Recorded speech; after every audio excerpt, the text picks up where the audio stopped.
This video is brought to you by the subscriber of the week, Gamer Player. How have you not been sub of the week yet? Thanks for all you do, man, it's appreciated. Stay tuned to the end of the video to find out how you can be the next subscriber of the week, and to also find out who won the 1K giveaway.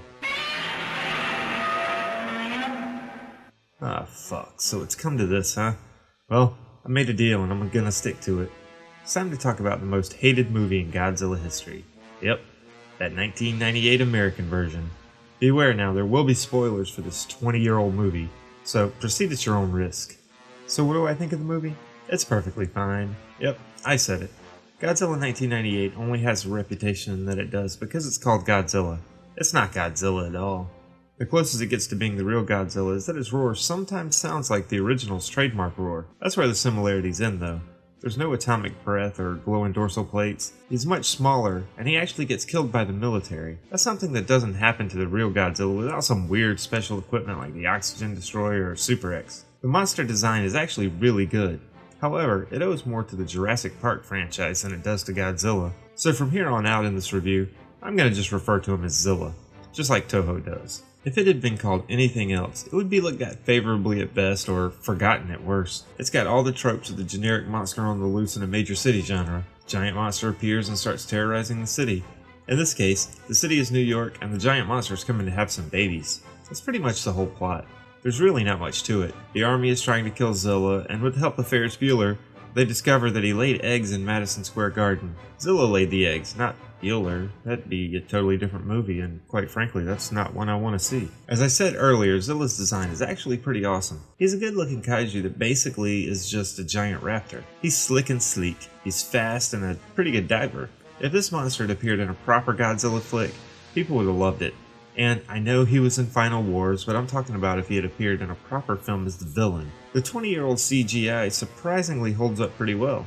Close-ups of Zilla look really good. What doesn't hold up very well is the acting. Well, the acting of one person in particular. Ferris Bueller looks like he's about to bust out laughing every time he speaks. It's actually downright distracting at times. Everyone else is decent to pretty good. Professor Frank plays the cliché New Yorker quite well. Bueller, though, is just terrible in this role. He goes from deer in the headlights to barely contained laughter, and is this way throughout the film. It's pretty obvious that he phoned in this performance. The strength of the movie, though, is it's in the action. The scenes with Zilla are well done, and he's fun to watch. When the baby Zillas hatch, it's like a scene straight out of a horror movie. The whole chase sequence is fun. The humor works here for me. I like it. About 3/4 of the way through the movie, Zilla's killed. That's when the whole baby Zilla angle happens. It's almost like a completely different movie. Zilla's death is sold pretty well. The story immediately shifts focus to finding the eggs and destroying them. It's both sad and awesome when Zilla makes his unexpected return and sees his dead babies. He flips his shit, and a chase commences through the city that's a pretty good chase scene with a great climax. Divorcing this film from the unfortunate title, it's actually a rather enjoyable summer blockbuster film. It's nothing special, but it's a fun time. It does not deserve the hate that it universally gets. As a Godzilla movie, it's the worst, simply because it's not Godzilla.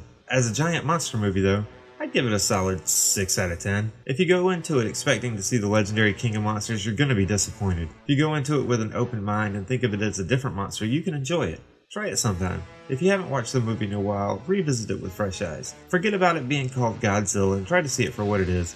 A perfectly cromulent monster movie. So, there you have it, Godzilla 1998. It is what it is. Do you agree with me or think I'm the biggest dumbass on the YouTubes? Leave a comment below and let me know. I'll pick one subscriber at random from the comments to be the next subscriber of the week.